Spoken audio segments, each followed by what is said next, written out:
Hi, welcome.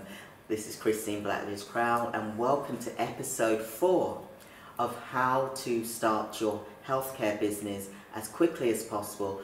I'm going to be talking to you today about how you can get started within 30 days.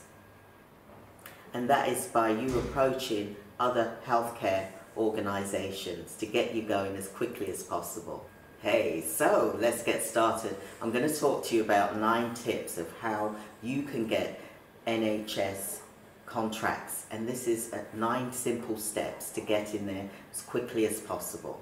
So let's go. So this is the 4th episode of Healthcare Business 101, and I want you to click like, subscribe, share this video so it can help others as well that you feel that would benefit from watching this video. So you set your agency up, you're ready to go, you're feeling super excited, but what happens now? You come to a standstill. So what do? How can you get clients? How can you get these big contracts that everyone wants in their healthcare business? But where do you start? Now I'm going to show you how you can get this started as quickly as possible, so stay tuned. You see, a lot of people, they want to run before they can actually walk when they're looking at getting a healthcare contract. It's a big contract, it's a massive responsibility. You should first of all learn how to manage a service.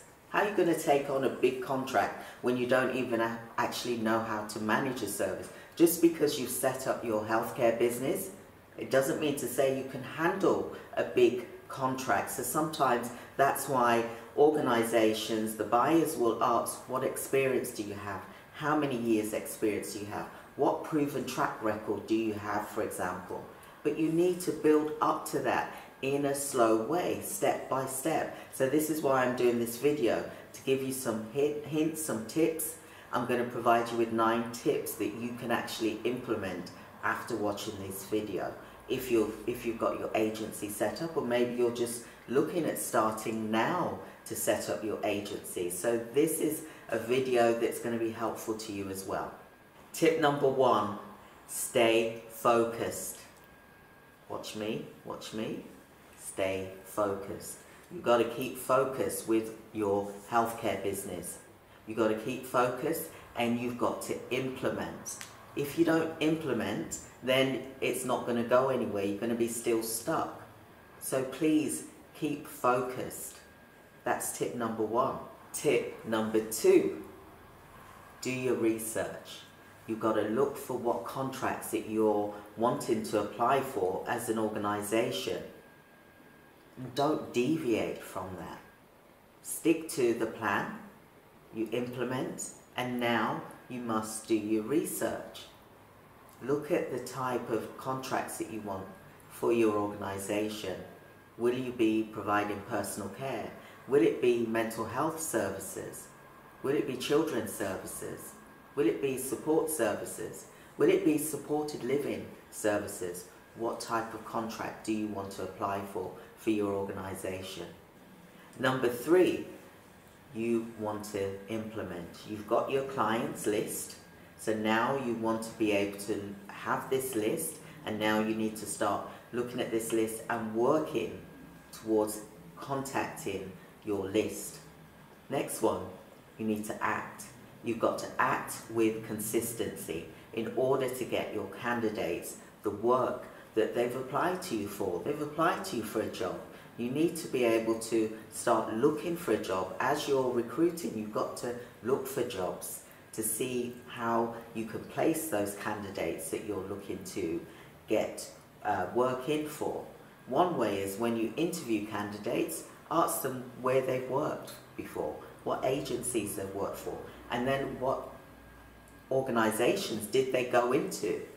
That is a lead as well. That's a fast way of getting a contract. Number 5, you want to get a mentor. Now, you need a mentor to help you keep focused, to help make you accountable, to help you keep on track, stage by stage. It's like building a house. You're not going to start off with the roof first, you're going to build the foundations, and you need to have your foundations in place like you would building a house. So you need a mentor. Now, I know a lot of you are going to different people, getting different information from. Well, imagine you're cooking something and you've got 9 people, 9 cooks around the same pot, putting their ingredients in of what they think that they should be having as a meal for it to taste delicious. What do you think that will taste like if everyone's to put their own ingredients in? I don't think the results would be very good. So please stick with a mentor so they can guide you. Use one that knows about healthcare, because they're more specialized, they're more niche, to be able to give you the transformation that you're looking for. Number 6. Now this is important. It's about NHS contracts. You've looked for NHS contracts, and now how do you get them? How do you get those contracts? You need to ensure that A, you've got some experience, and that's why I'm giving you these tips, but they're going to ask you for what experience do you have? What contracts have you got or done? Who have you approached for to become a NHS provider? This is the types of questions that they're going to ask you. What insurance do you have? What is your business plan? What is your price list? What prices can you account for when you say, this is my price? Well, what is the breakdown of that, say, for example, £30 an hour? What does that break down to? What's your staff cost? What is your building cost? What's your insurance cost? What's your insurance cost? What is your software cost? They'll want a breakdown of why you are charging this amount, for example. Carry on from that, you need to think about the locality of where you're going to be looking for work for NHS, for example. Is there a particular need that they are short of? I would look at going in through that avenue first. I would looking at if there is a shortage need. It could be the locality, it could be hard to reach areas, for example. It could be that there is a shortage in a particular type of service. Number 7, now look at the care homes that are around you and contact them, because they have a shortage as well. And because this will be a good way of getting a reference from a care home so that you're able to apply for these NHS contracts. Especially look for care homes that are doing sponsorship, whereby you can place staff permanently or temporary by recruiting staff members from abroad. There'll be a list of sponsors within the UK, care homes, NHS hospitals, for example. Look at approaching those organisations from the list here that I'm going to be providing you with to see if you can meet their needs. Provide them with staff members from abroad, i.e. sponsorship. Number 8, look at sponsors. There'll be a list here in the YouTube video. There's a link here for you to click. You will find some sponsors. They are a way of looking at providing staff members to. So care homes, like I said, those that are sponsoring, you could look at placing staff members there also. For example, you could approach home care agencies, because home care agencies also have a shortage. You can look at subcontracting with other home care agencies, supported living accommodation, for example, or sheltered housing. Number 9, subcontracting. You are a new agency, you've just started out, okay? You don't want to be running before you can actually walk. Look at organisations who have already been awarded these large contracts.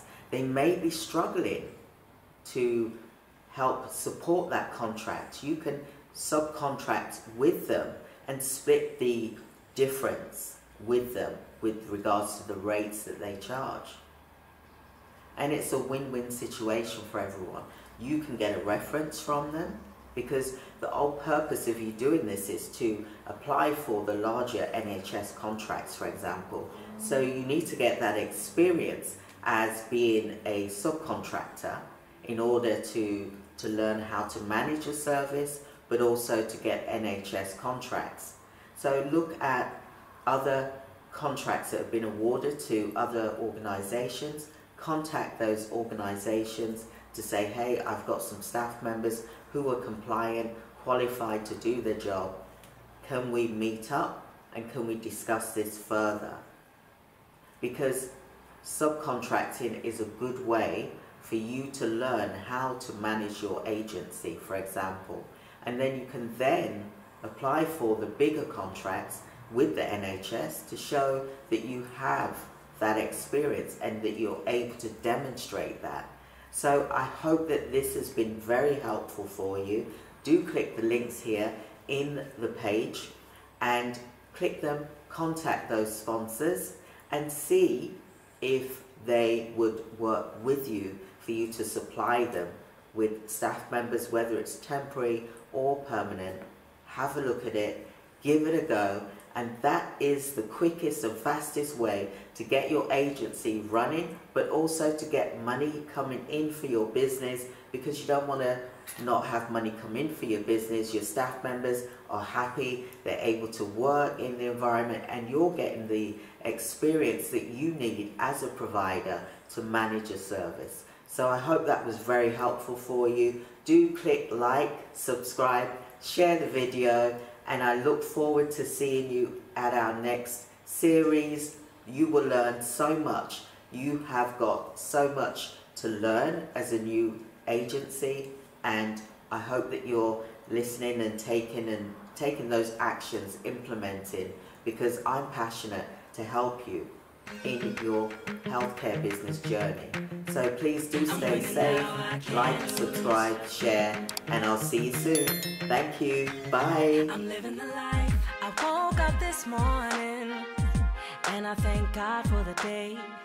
I know things ain't what they could be, but I got a smile on my face. No more tears, no more fears. They won't get the best of me no more. I can stand still or I can move.